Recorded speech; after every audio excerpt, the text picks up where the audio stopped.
여러분 안녕하십니까? 오늘의 미국 한국 밖에서 본 한국 강희의 신입니다. 오늘은 그 뒷부분에 한국 사람은 한국 사람인데 아주 그 한국에 대해서도 능통하고 미국도 잘 알고 하는 사람이 미국으로서 또 뭐 세계적으로 가장 그 중요한 외교 잡지인 Foreign Policy에 어떠한 지금 한국 정부에 대한 특히 그 윤석열 대통령에 대한 비난, 혹독한 비난 저는 이렇게 비난하는 것은 처음 봤습니다. 마치 트럼프 전 대통령이 적을 완전히 그 쳐부술 때 얘기하는 가장 노골적인 단어로 가장 또 하지 말아도 될 것 같은 그런 얘기까지 다 포함을 해서 한국 대통령을 비난한 코리안 아메리칸, 뭐 그분이 영주권자인지 시민권자인지는 모르겠습니다만 아주 미국에서는 유명한 변호사의 윤석열 대통령을 비난한 그런 글을 마지막에 소개를 해드리겠고요. 그에 비해서 그 외국 기자인데 지금 이런 난국을 어떻게 헤쳐나가야지 되는가, 방법이 전혀 없는 것인가, 거기에 대해서 쓴 글을 같이 묶어서 전해드리겠습니다. 제일 먼저 그 다누리 그 달 탐사 우주선 발사는 미국에서도 전부 보도를 했거든요.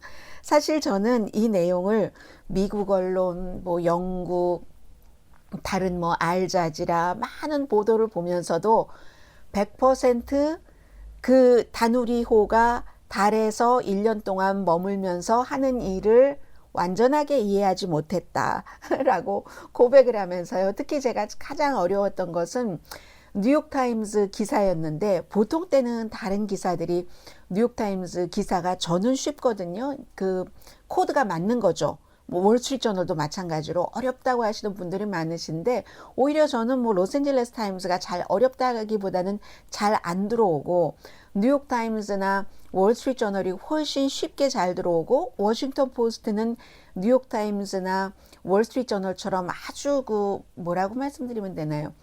우아하고 고급스럽고 지적이고 그런 단어로 다 쓰지는 않지만 워싱턴 포스트도 전달하는 것은 아주 쉽게 한글보다도 더 쉽게 와닿을 때가 많습니다. 그런데 오늘 이 다누리 달 탐사 우주선 발사에 대한 뉴욕타임스 기사는 제가 제일 읽기 어려웠습니다. 나중에 봤더니 나중도 아니에요. 처음에 왜 이렇게 어렵지? 하고 봤더니 그 과학 전문 기자가 쓴 겁니다. 그랬더니 과학 전문 기자가 아주 긴 기사를 뭐 시시콜콜이 쓰는데 제가 이해하지 못하는 게 너무 많아서 그래서 결국은 다른 많은 뭐 알자지라라든가 아니면 그 평이한 그런 매체의 보도를 종합해서 보고 이해를 할 수 있었습니다. 오늘 이제 주말이니까 제가 여러분들께 무언가 중요한 이슈를 전달드리기 전에 그 과정까지 말씀을 드리고 있는데 어떤 때는 한국어가 더 이해하기 힘들 때도 있고요. 이런 거는 그리고 또 한국의 그 기사보다는 저는 그 한국에 대한 보도를 한국 기사를 일단 기본적으로 보지 않습니다. 나중에는 필요하다면은 뭐 보면은 한글이니까 너무 쉬우니까 쭉 읽으면 되니까 보겠지만 그것도 사실은 시간이 없어서 결국은 뭐 영어를 기반으로 한 그쪽 기사로 넘어가는데 선입견을 갖지 않게 하기 위해서 이제 외국 기사를 보는데 이 다누리 달 탐사 우주선 발사는 결국은 한국이 달 탐사, 이 달에서 더 넘어서 행성 저 끝까지 어디까지 가서 지금까지 이런 형태로는 무슨 뭐 미국, 소련 등등을 포함해서 일본까지를 포함해서 아시아에서는 네 번째, 세계에서는 1번째 말하자면 우주 강국이 되는 것이다 하는 내용이었습니다. 다누리라는 게 그 결국은 달하고 누리다, 인조이, 달과 문과 인조이하다 해서 달을 즐기다 어떤 형태로든 원래는 이름이 굉장히 과학적이고 어피셜했는데 이걸 이제 사람들한테 물어봐서 한 거잖아요.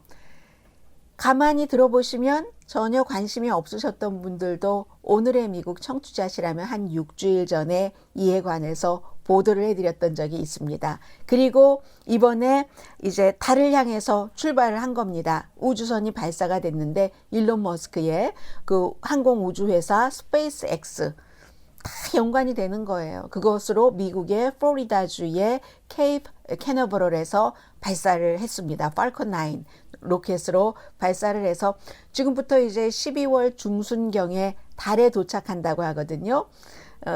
고도, 그 달 표면에서 62마일 위에서, 나중에는 이제 그게 더 가까워질 테고 해서 돈으로 따지니까는요. 1억 8천만 달러짜리인데 1년 동안 중요한 임무가 여러 가지, 당연히 데이터를 수집을 하겠죠. 그것도 무슨 온도 지도를 만든다 이런 얘기도 있고요. 그리고 아무튼 이해하지 못하는 많은 것들이 있는데 결국은 그 미국에서 발사되는 것뿐만이 아니라 UC 산타크루스 대학교의 무슨 행성학과 교수라든가 다 같이 참여를 하는 겁니다. 한국 사람이 아니에요. 미국 과학자들, 또 한국의 그 나사, 미주 우주 그 항공국의 미국의 나사에 해당되는 한국항공우주연구원이 이게 결국은 쭉 해서 2031년도에는 로봇 착륙선을 만들어서 뭐 더한 임무를 한다는 거잖아요. 그래서 나사도 같이 일을 하니까 미국 우주항공국 나사도 카메라 섀도우컴을 이제 여기에 또 지원을 했고, 이 섀도우컴이라는 게 얼음을 찾는답니다. 거기서 뭐 이유가 있겠죠. 얼음 같은 것을 찾아서 하고, UC 캘리포니아의 그 UCLA, UC 산타크루즈뿐만이 아니라 UCLA의 행성과학자인 그 쟈앙피에르 프랑스계네요. 윌리엄스 박사. 이 박사도 나사의 섀도우컴이라는 바로 그 카메라의 이미지를 쭉 그 결합을 해서 데이터를 분석을 해서 뭐 아무튼 그 우주 지도를 만들기를 희망을 한답니다. 이런 얘기예요. 그런데 이제 한국은 북한과 항상 우주 프로그램을 할 때 북한이 뭔가를 개발하고 한국이 뭔가를 개발하고 할 때 군사적으로 얽히는 것이 있기 때문에 무척 예민하죠. 아무튼 1992년도에 첫 번째 발사 이후에 아주 여기까지 와서 이제 세계 7개국밖에 하지 않는 것까지 한국이 여러 분야에서 우주 분야까지 이렇게 왔습니다. 아주 그 민감한 문제이긴 한데 북한과의 여러 가지 이슈를 보면은 성공하면 한국은 인도도 들어가네요. 세계 7번째, 아시아에서 4번째 달 탐사선을 띄워서 그 목표를 완성한 그런 국가가 됩니다. 2030년도까지 자체 우주선, 그 로봇 탐사선을 달에 착륙시킬 계획입니다. 이 내용부터 전해드렸고요. 예전에 우리가 한국에 살 때는 혹시 이 방송을 미국이나 다른 곳에서 듣고 계시다면, 저도 한국에서 공부를 하고 학교 다니고 할 때 뭐든지 다 한국이 최고로 좋다고 하고 막 의리의리하다고 하고 어마무시하다고 하고 해서 그런 줄 알았어요. 그랬더니 미국에 와서 많이 다니는 타입도 아닌데 조금 다녀보니까 경복궁은 뭐 크다고 다 좋은 건 아니지만 어느 부잣집의 개인 정원보다도 훨씬 규모도 작고 여러 가지 그런 거. 그러나 물론 그 나름대로의 여러 가지 가치가 있죠. 그런 것을 많이 느꼈습니다. 그래서 이런 것들이 뭔가 모자라는 부분, 뭐 결국은 플러스 마이너스 하면 다 마찬가지, 각자 국가마다 국민마다 개성과 장점이 있을 텐데 그런 뭔가가 부족하다 하는 데서 온, 그리고 밖에 과거만 하더라도 많이 나가보지 않은 데서 온 우리가 최고야 하는 것들을 너무 세뇌를 받고 자랐는데, 요즘 제가 말씀드리고 있는 건 정말 진짜입니다. 미국에서 이렇게 한국이 이 문제도 이렇게 되네? 조금 있으면 이제 뭐 일론 머스크 그 회사도 필요 없을 수도 있겠구나 하는 정도로 왔다 하고 기쁜 뉴스부터 전해드렸고요. 그리고 글쎄 이 내용은 이게 제가 뉴욕 포스트이기 때문에 믿어도 될지 모르겠습니다만은, 아무리 뉴욕 포스트라는 타블로이드 신문이라 할지라도 러시아 국영방송이 보도하지 않은 걸 보도했다고는 안 하거든요. 러시아 국영방송이 우크라이나 전쟁에서 지금 러시아가 군인이 모자라서 용병대, 저기 어디 아프리카에서 돈 주고 데리고 오고, 뭐 몽골 같은 데서도 돈 주고 용병대로 사람들을 모집하고 하는데, 북한에서 러시아 측에 10만 명을 미국 단어로는 자원봉사라고 했거든요. 자원봉사, 돈 받고 용병으로 가는 것이 아니라 자원봉사하는데 우크라이나와 러시아를 위해서 싸울 사람을 보내줄 수 있다 하고 북한이 제안을 했답니다. 이게 미국의 타블로이드 신문 뉴욕 포스트의 보도인데 그 러시아의 국방 전문가인 이고 코로첸코가 이런 내용들을 그 러시아 국영 방송에 나와서 많이 했다고 하거든요. 지금 영국과 미국이 동맹국으로서 가장 많이 여러 가지 국제적인 정보를 교류하고 있는데 영국의 정보국에서는 러시아가 지금 군인들이 많이 모자란다 이런 얘기를 하고 있거든요. 또 미국에 와서 어떤 정보 컨퍼런스 같은 것 할 때도 영국의 이제 그 정보국의 국장이 와서 콜로라도에서 얼마 전에 열렸었는데 안보 포럼이죠. 거기서도 러시아가 앞으로 몇 주일 동안에 사람들 군인 이런 사람들과 또 군수 물자 물류 그 시스템 이런 것들 공급하기가 어려워질 것이다 라고 얘기를 했고 그때에 맞춰서 지금 북한이 그랬다는 얘기입니다. 북한은요 낸시 펠로시 하원 의장이 한국을 방문하고 갔습니다. 한국 방문해서 다른 말레이시아, 싱가포르, 일본에서는 전부 대만 얘기를 했고 중국 얘기를 했습니다만 김진표 국회의장과의 미팅, 기자회견에서도 그때는 질문도 받지 않았잖아요. 서로 할 얘기만 하고 들어갔는데 그리고 또 윤석열 대통령과의 전화통화에서도 대만 문제를 얘기하지 않았다고 하죠. 북한 문제를 얘기를 했습니다. 뻔한 얘기입니다. 확인입니다. 동맹이 북한의 핵 능력을 어떻게 하고 만일의 사태에 미국이 최대한으로 한국을 위해서 일을 하고 이런 것이라는 얘기를 했는데 북한이 낸시 펠로시 하원 의장의 한국 방문 그리고 한국에서 했었던 말을 비난을 하면서 한반도 긴장을 강화시키려는 미국의 계획이다. 이게 바로 미국이 북한에 대해서 적대 정책을 쓰고 있다는 것을 보여주는 것이고 미국이 점점 군비를 증강하고 있네. 북한의 중앙통신을 비롯한 북한 매체가 이렇게 보도를 했습니다. 낸시 펠로시 하원 의장이 국제 평화와 안정의 최고의 파괴자다. 똑같은 사람인데 대만에 가면은 그 최고로 높은 빌딩에 We love 타이완 사람들이 대만 사람들이 We love 미국, We love 낸시 펠로시 하는 것을 전광판으로 비춰주고 북한에서는 세계 평화와 안정을 위한 최대의 파괴자다라고 얘기를 합니다. 대만을 방문함으로써 중국인들을 굉장히 모욕을 줬다 이런 얘기도 했고요. 어쨌든 낸시 펠로시 하원 의장은 언제 어디를 가든 본인이 한 말과 행동에 대해서 대가를 치러야지 된다. 북한에서 얘기를 했습니다. 지금부터 전해드릴 세 가지 이슈는 전부 낸시 펠로시 하원 의장의 한국 방문 그리고 중국과 대만, 중국과 미국, 중국, 대만, 미국 플러스 주변국들 한국, 호주, 뉴질랜드, 싱가포르, 말레이시아, 일본을 포함해서 북한도 포함되죠. 당연히 러시아도 그런 이슈 세 가지입니다. 두 가지는 매체 자체는 한국 매체가 아니지만 그 한인계 적어도 이름은 한국 사람인 그런 사람이 쓴 것이고 로이터도 마찬가지죠. 로이터 통신의 이거는 이제 그 다른 것이고 로이터 통신이 아니라 디플로맷 외교적인 문제를 다루는 디플로맷에도 이름 자체로는 이제 한국 기자입니다. 뭐라고 썼냐면은 안혜연이라는 기자가 지금 중국과 미국과 중국이 이제 긴장을 많이 일으키고 있는 이러한 여러 가지가 결국은 한국과 미국의 경제협력 관계에 있어서 깊이를 더하게 해야지 된다는 이런 얘기들이 많이 나온다는 겁니다. 이건 얼마 전에 한국에서는 언론사가 아주 그 큰 컨퍼런스 같은 것을 많이 하죠.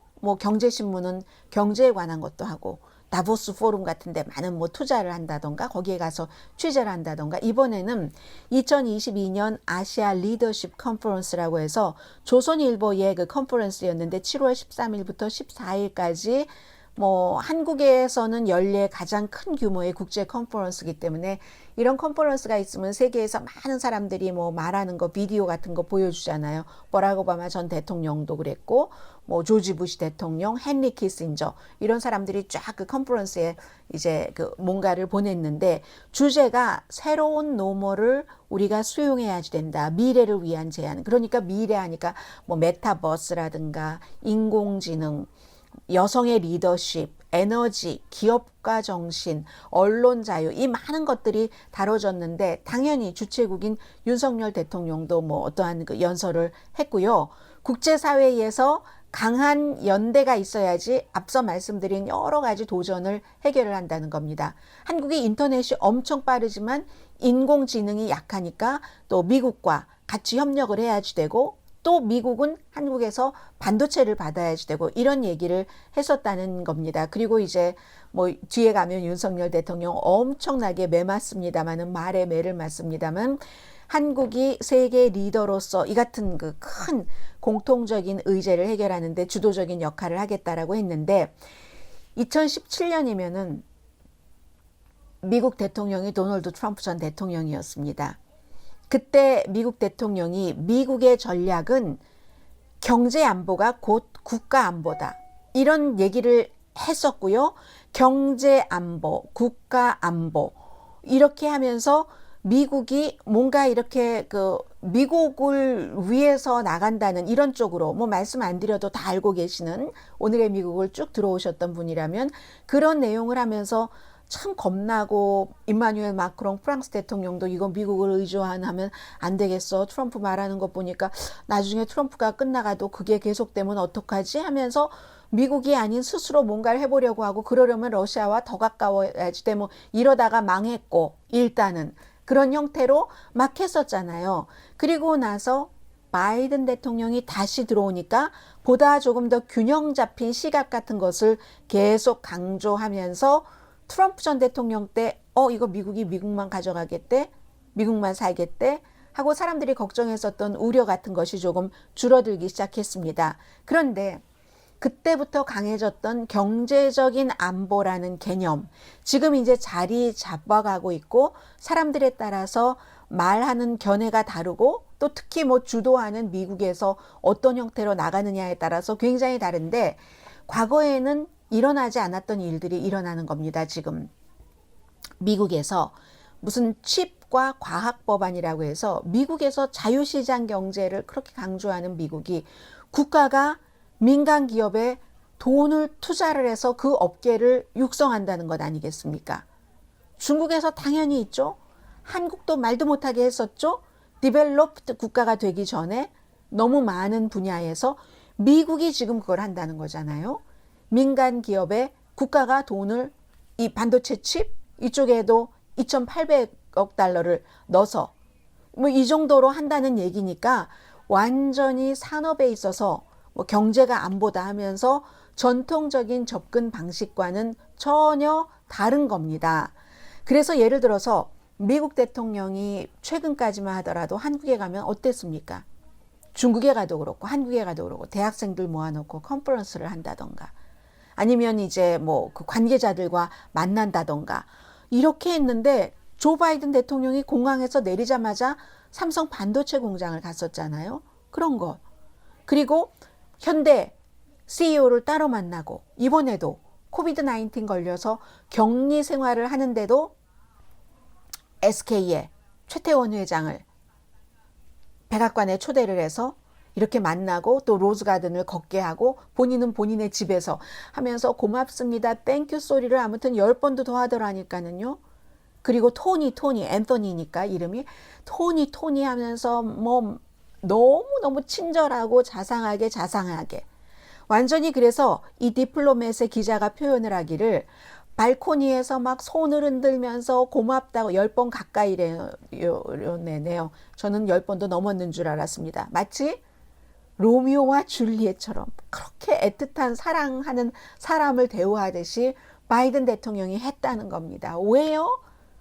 SK의 하이닉스 반도체 그 점 때문에 미국에 뭐 220억 달러 이상 공장 짓는다고 하고 하니까 한 10년 전에는 도저히 미국에서 상상할 수 없었던 일. 미국 대통령이 한국에 가서도 미국에 온 한국의 기업인을 코비드 시대에 멀리 떨어져서 만나면서도 이런 것들 국가적인 개입까지 하면서 하는 이런 것들이 중국과 여러 가지 대만, 미국과 중국의 긴장 이런 것들이 있으면서 한국도요. 거듭 말씀드리지만 결국은 지금으로서 뭐 중국에 대한 의존도가 너무 높기 때문에 하지만 자랑이 아니라니까요. 그게 한 국가에 그렇게 모든 것을 다 몰았을 때 그 국가와의 관계가 깨질 때 그 시련, 회복되기 힘든 시련, 오랜 세월이 흘러가도 그런 거잖아요. 그래서 지금 이 디플로맷의 기자가 말하고 싶은 것은 그러한 중국 긴장이 한국과 미국의 경제 협력을 더욱 깊게 강화시켜주고 있다. 어쩌면 이게 많은 사람들이 미래를 보고 하는 얘기인지도 모릅니다. 지금 이런 게 하나가 있고요. 그리고 지금부터는 Foreign Policy라는 외교 잡지에 S. 나단 박이라는 미국에서 아주 잘 알려진 워싱턴 DC에서 활동하고 있는 변호사인데 이 변호사는 한국 정치에 너무너무 관심이 많아서 기고문을 처음에는 뭐 여기 저기 조금 보내다가 나중에는 아주 하이 퀄리티 그런 그 매체에서도 이 나단 박 변호사의 기고문을 많이 실어줍니다.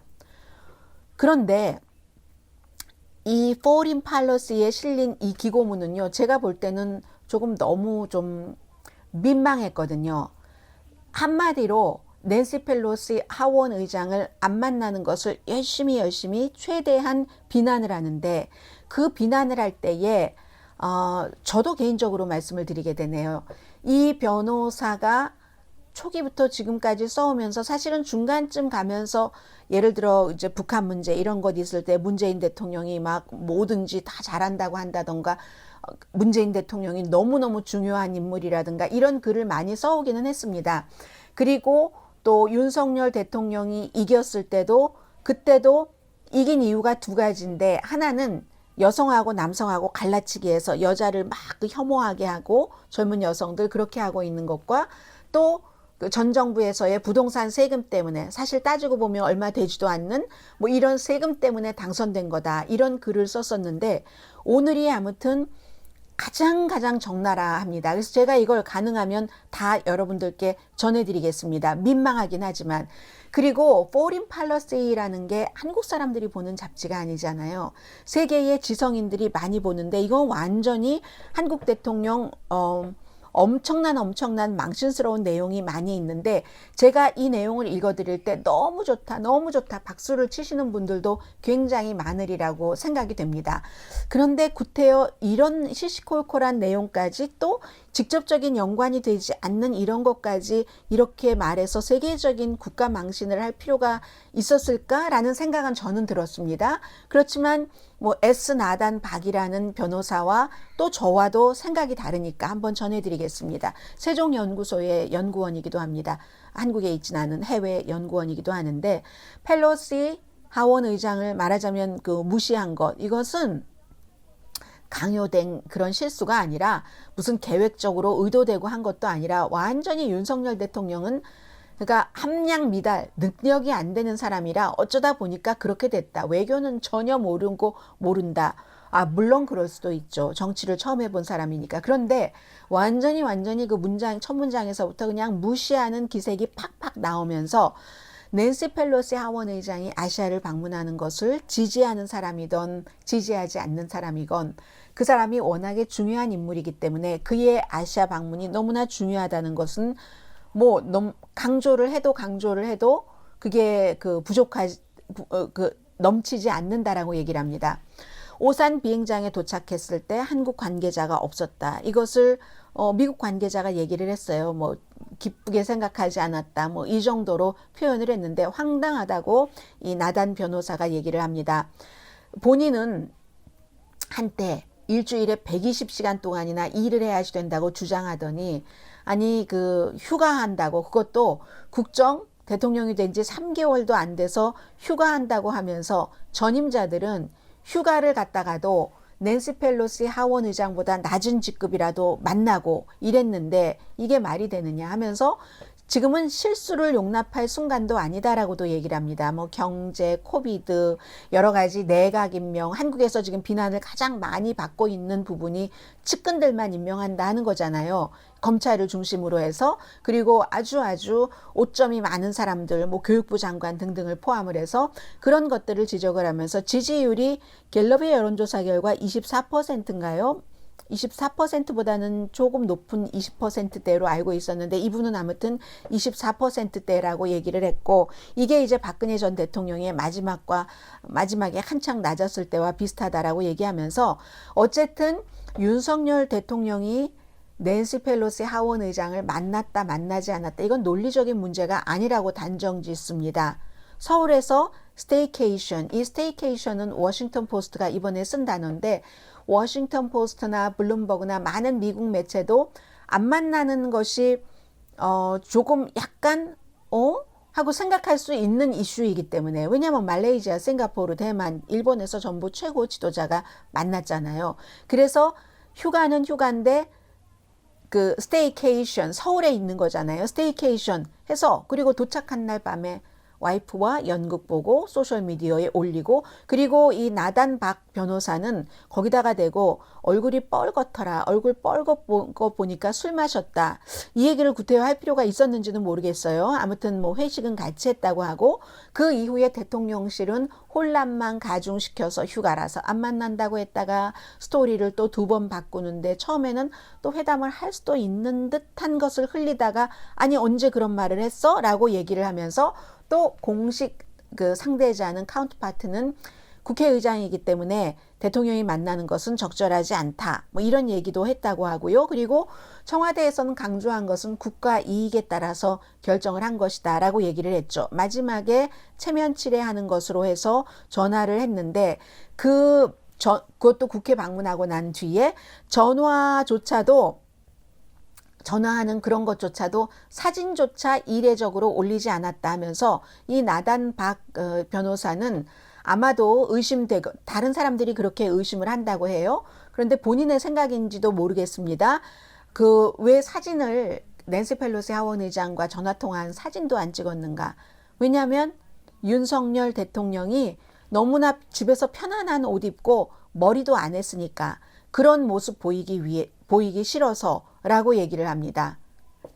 그러나 그렇게 추측하는 사람들이 있지만 베이징 때문에 그랬다. 베이징에 미국에서 온 손님을, 영향력 있는, 베이징이 지금 가장 환화하는 손님을 잘 대우해 주는 것을 보이고 싶어 하지 않았다는 그 얘기를 하고 있습니다. 그리고 여러 그 과정에서 대만 얘기뿐만이 아니라 칩4 같은 것도 일본, 미국, 다른 나라들이 함께 대만도 일을 하는데, 한국은 이제 중국을 자꾸 생각하는 거예요. 중국의 삼성 반도체 공장이라든가 SK 하이닉스 공장도 있고, 그것으로 인해서 중국에 파는 것도 있고, 뭐 중국이 득을 보는 것도 있고 하니까 그런 문제도 얘기하지 않았다라는 것을 하면서, 펠로시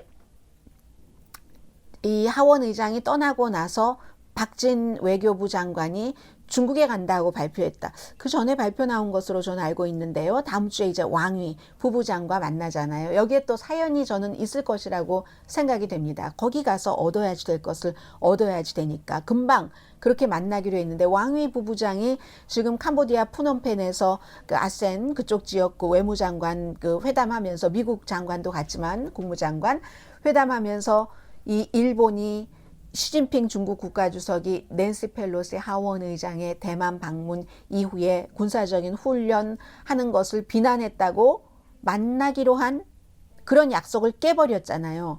그것 당연히 생각할 수 있는 겁니다. 박진 외교부 장관도 중국에 가서 공식적으로 받아와야지 될 게 있는 거예요, 서로. 그런데 그 전에 모든 걸 다 하고 나면은 받기가 힘든 것이 저는 있으리라고 생각은 합니다. 어쨌든 그런데 이 포린 팔러시에 실린 나단 박 변호사의 이 글은, 윤석열 대통령의 외교적인 실수는 패턴이다. 그래서 그것도 뭐 깊은 생각이 있어서 그런 게 아닐 거야 라고 본인이 씁니다. 실수를 캠페인 때도 하루에 뭐 하나씩 하고 뭐 이렇게 하면서 검사로서 정치를 해본 경험이 없는 사람인데 가까스로 이겼다라는 것 다시 밝혔고요. 이 얘기까지 했습니다. 안에서 새는 양동이가 밖에서도 샌다는 한국 속담이 있는데, 윤석열 대통령은 해외에 가서도 나토에 가서도 무슨 뭐 국제 리더들이 무시하는 곳에 그런 위치였다. 국제 들이라고 얘기를 했거든요. 아마 그걸 얘기를 한 것 같은데 그 표현은 하지 않았습니다. 이 바이든 대통령이 윤석열 대통령과 악수하면서 다른 사람 쳐다봤다는 그런 거, 다른 사람들이 그런데 이 글을 보면 다 무시를 했다는 이런 형태로 얘기를 하고 있고, 김건희 씨도 어디에 서야지 되나 혼돈했다, 이런 것은 저는 작은 문제라고 생각이 돼요. 무슨 리허설을 했어도 너무 당황스러워서 안 하면은 당황 안 하고 제대로 했으면 그럴 수도 있었지만, 왼쪽에 설 것을 오른쪽에 섰다고 크게 그게 무슨 국가적인 중차대한 일은 아닙니다. Maybe 미국의 대통령과 미국의 질 바이든 여사가 어디 가서 남편이 오른쪽에 서고 와이프가 왼쪽에 서야지 되는데 바꿔 섰다 해서 미국 언론이 이렇게 포린 팔러시에까지 쓸 정도로 그렇게 안 하거든요. 그렇게 쓰는 게 쫀쫀한 것이라고 생각을 할 겁니다. 아마 미국에서는 그럴 수도 있죠 라고 생각을 할 것이라고 생각이 되는데, 그런 점까지를 계속 얘기를 하면서 이제 이런 점들은 지적을 할 만하죠. 그 내부 인사 문제라든가 여러 가지 그 사람과 연관된 그런 것 하면서, 또 이 나단 박 변호사가 윤석열 대통령은 중국을 화나지 않게 할 이유가 있기는 하다. 국제 경제가 지금 굉장히 어렵고 한국도 7월 달에 무역이 지난 66년 사이에 최대 적자였다. 중국이 지금으로서는 무역 파트너로서 너무 중요한데, 그런데 외교적인 균형은 굉장한 기교를 필요로 한다. 한국의 목표가 대만 이슈를 피하는 것이었다면 중요한 동맹국을 화나지 않게 하면서, 미국을 화나지 않게 하면서 할 수 있는 많은 방법이 있었다. 펠로시 하원 의장을 환영하고 북한 문제만 얘기하면 되지, 공식적으로. 그러면 오히려 한국과 일본 관계에 대해서도 얘기를 하고, 낸시 펠로시 하원 의장이 여자고 위안부 문제에 대해서도 많이 위안부 할머님들을 배려하는 그런 일들을 했었기 때문에 도움이 되지 않겠는가라고도 썼습니다. 그런데 이 나단 박 변호사는 진실은 윤석열 대통령의 의도가 무엇인지 하나도 중요하지 않다. 어차피 어떤 의도가 있건 없건 의도도 없다고 보는 것 같아요. 나단 박 변호사는 실행을 할 능력이 없는 사람이기 때문에 마법처럼 단시간에 부드러운 협상가가 될 리도 없고, 그리고 그 사람은, 윤석열 대통령은 아주 몇몇 작은 자문들에 둘러싸여 있기 때문에 거의 대부분은 그 몇 사람의 의존, 더군다나 여기도 또 괄호 열고 샤머니즘을 좋아하는 와이프를 포함해 몇몇 사람, 경험이 없는 사람들의 의존을 한다. 그러니까 대통령 지지율이 엉망진창이 되고 베테랑 스태프들도 외면하거나 대통령을 빠져나가기 시작한다라고 썼습니다. 그래서 낸시 펠로시 하원 의장의 서울 방문은 워싱턴을 정신 차리게 할 것이다. 워싱턴의 외교 서클은 사실은 조용히 이재명 대통령보다는 한국의 보수는 친미야, 진보는 친중이야 라는 생각을 갖고 있었기 때문에 윤석열 대통령을 후보 때부터 은근히 지지했는데, 지금 보니까 보수나 진보나 똑같네 라고 생각을 한다는 얘기입니다. 그래서 불행하게도 그 윤석열 대통령의 무능력함이 모든 선거 때 했었던 약속도 무효화로 하고, 약속을 제대로 딜리버리할 능력이 없다면 그 사람의 이념적 성향이 어떤 것이 무슨 상관이 있냐, 아무 상관이 없다. 워싱턴이 믿었던 이 남자 윤석열 대통령은 한국이 지금 심하게 방향을 트는 이 순간에 아주 격동기잖아요. 운전석에서 잠만 자고 있다 라고 얘기를 했습니다. 저는 이 내용 가운데서 상당 부분은 필요 없는 것도 들어가고 추정적인 것도 들어가고, 더군다나 굉장히 외교 전문 잡지이기 때문에 또 누구나 다 이름 자체도 그 S 나단 박, 라스트 네임이 박이니까 이 사람이 한국 사람이구나, 피가 한국 사람이구나 하는 것을 다 아는데, 그러지 않아도 될 정도의 수준까지 해서 가능하면 윤석열 대통령을 완전한 무능력자로 낙인을 찍힌 이런 것이 그 포린 팔러스에 실린 것이 그다지 한국을 위해서 좋아 보이진 않습니다. 그 나라의 최고의 지도자는 결국은 그 나라의 국격이나 국민의 수준 같은 것도 반영을 하는 건데, 본인이 이런 식으로 글쎄요, 이 정도까지는 모르겠어요. 그리고 이번에 보면은 윤석열 대통령이 앤디 김 의원을 만나기를 원했다고 하거든요. 휴가 중인데도 직접 만났는지 안 만났는지 모릅니다. 만나길 원했다고. 이건 이제 제가 워싱턴 포스트에 한국에서 일하고 있는 지국장이라고 하지만 너무 젊은 사람이라서 이것도 편견이죠. 이제 30대고 막 미국에서 다 공부하고 했으니까 젊었을 때 영어권에서 살았잖아요. 그런데 한국에서 뭐 지국장 비슷하게 하려면 그 바탕 같은 것이 있어야지 되는데, 아무튼 지금도 지국장인지 모르겠습니다. 얼마 전까진 그랬는데 워싱턴 포스트에 이제 그런 일들을 하는 사람들의 트위터를 봤는데, 그 트위터에서 다른 사람 트윗을 리트윗했는데 윤석열 대통령이 그 전화 통화를 하면서 이 낸시 펠로시 하원 의장에게 앤디 김 뉴저지의 3지구가 지역구인 이선 의원이 동행을 했잖아요. 한국 사람이니까 당연히 동행을 했겠죠. 외교관계위원회가 소속이기도 하고, 이 사람은 이라크에도 갔었던 사람이고요. 그런데 이 사람을 만나고 싶다 하면서 그 낸시 펠로시 하원 의장에게 얘기를 한 건 아니지만, 낸시 펠로시 하원 의장에게는 앤디 김 의원이 의사당 폭동 사건이 있었을 때 의사당에서 막 쓰레기통이 된 거기서 막 그 쓰레기 청소하는 것을 본 사진을 보고 굉장히 인상적이었다라는 얘기를 했대요. 그리고 윤석열 대통령이 앤디 김 의원 좀 만났으면 좋겠다 한 것으로 봐서는, 이게 집에서 가만히 있어서 무슨 뭐 예를 들어 개념이 전혀 없어서 낸시 펠로시 하원 의장을 만나지 않았다던가, 그건 아닌 것 같아 보입니다. 스테이케이션 맞습니다. 맞는데 앤디 김 의원은 만나고 싶어 했다고 하잖아요. 그래서 누구든 중요한 인물이 어떠한 그 공신력이 있는 곳에 얘기를 할 땐 좀 생각을 했으면 좋겠다. 오늘 제가 정규 방송 같으면 이분이 쓴 이 글 자체만 보도를 해드리겠습니다만은 주말 유튜브라서 이런 말씀을 드렸고요. 그리고 앤디 김 의원은 청소만 한 게 아니라, 앤디 김 의원이 전에 이렇게 실어놓은, 지금도 아마 맨 위에 대문 위에 실려 있을지 모르겠어요. 얼마 전까진 그랬는데 최근에 제가 그 트위터를 체크해 보지 않아서 앤디 김 의원의 맨 위에 파란색, 아주 짙은 곤색은 아니고요, 푸른빛이 도는 양복인데 1월 6일 의사당 폭동 사건 그때 입고 있었던 겁니다. 그런데 그때 너무 정신 없었잖아요. 도망치고 숨고 하는 그 과정에서 입었던 그 양복 웃저고리를 잘 세탁을 해서 스미소니안 박물관에 기증했다. 그 양복을 이렇게 보여주면서 이 양복 스미소니안 박물관에 기증한다 하는 것이 생각이 나네요. 아무튼 이런 포린 팔러스의 글이 있었고, 마지막에 저펜타임즈의 기자의 글을 소개를 해드리겠습니다. 윤석열 대통령의 지지율이 너무 낮으니까 저펜타임즈, 당연히 일본에서 발행되는 영자 그 매체이고요. 가브리엘 도밍게즈라는 기자입니다. 3개월밖에 안 됐는데 같은 갤럽인 것 같은데요. 갤럽인데 나단 박 좀 전에 말씀드린 변호사는 23%라고 했고, 이분은 28%, 뭐 날짜 차이가 나서 그럴 수도 있겠죠. 28%다 하면서 문제는 막 너무너무 많은 문제가 쌓여 있는데 여론의 지지 없이 당연히 국내 정책 안 되죠. 뭐 공무원도 떠나고 당에서도 떠나고 누구도 떠나고 떠날 수가 있잖아요. 대통령이 말빨이 서질 않는 거죠. 여론이 너무 약하면. 그런데 그게 외교 정책에서는 다 미치지는 않지만 특히 미치는 부분들이 있다는 얘기를 하고 있습니다. 그걸 걱정을 한다는 거죠. 북한에 대해서 만약에 여론이 이렇게 되면은, 너무 안 나오면은 북한에 대해서 더욱 고립적이 될 수밖에 없고, 고립이라기보다 대립적이, 그래야 집토끼라도 지키니까. 지금 뭐 산토끼 지키기는 틀려버린 것 같으니까 현재로서는.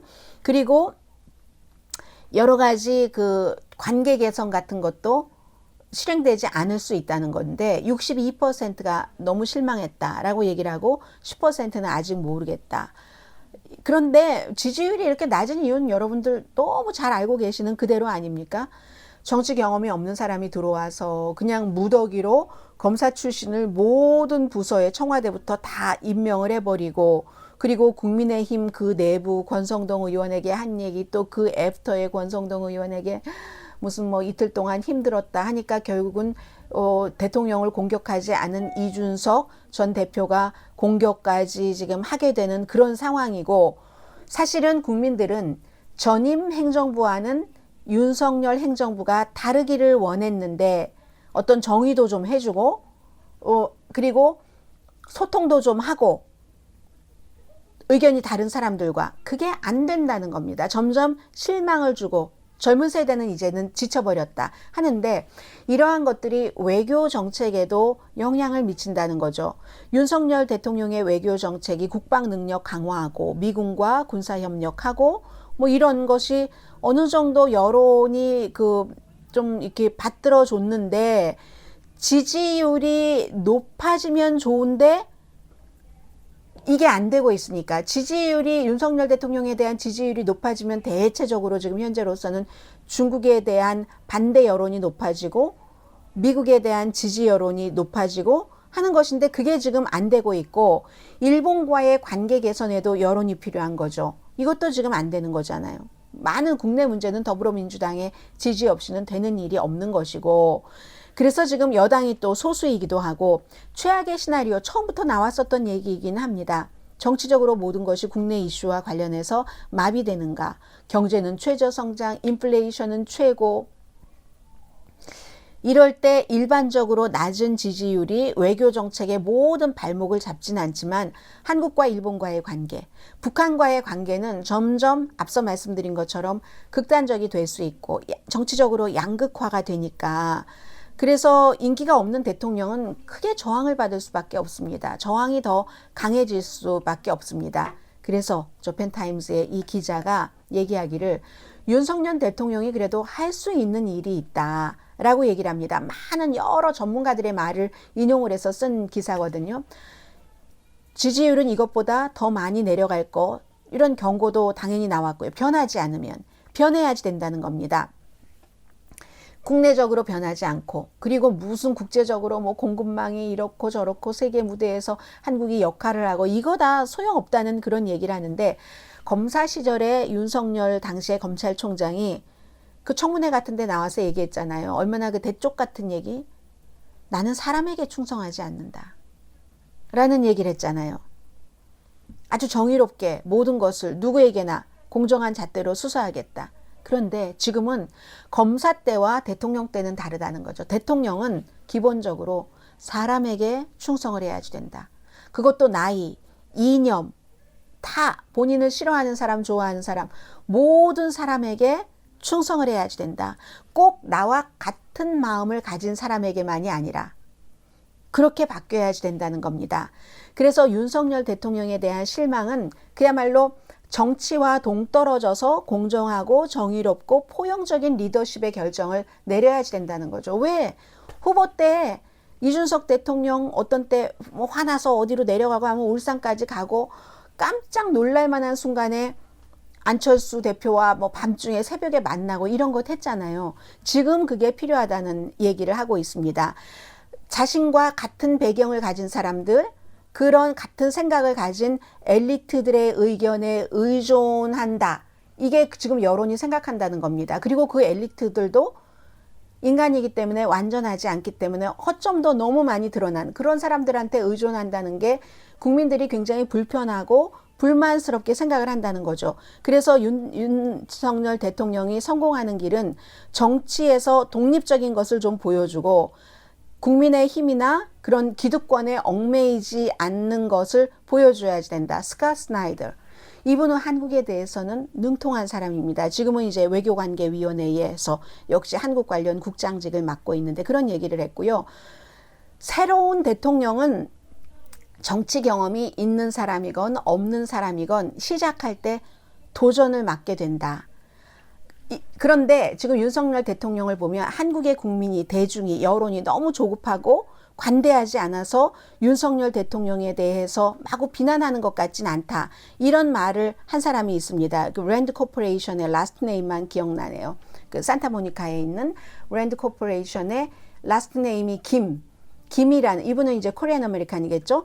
그분이 얘기를 하는 겁니다. 문제가 되는 것은 지금 인사, 한국에서 하는 말 똑같은 말 하는 겁니다. 인사, 국정, 경제에 대해서 국민이 지금 생각하고 있는 것을 적절하게 해결하는 게 아니라 굉장히 무능한 행보를 이어가고 있다는 겁니다. 그게 대중을 짜증나게 하고 낮은 그 지지율의 근본적인 원인이다. 그러니까 인사부터 이제 이런 것들이 시작된다라고 얘기를 한 겁니다. 그래서 저펜타임즈의 이 같은 내용 소개를 해드렸습니다. 이로써 오늘 한국 밖에서 본 한국 마치고요. 월요일 내일 오늘의 미국 정규 방송 시간에 뵙겠습니다. 강혜신이었습니다.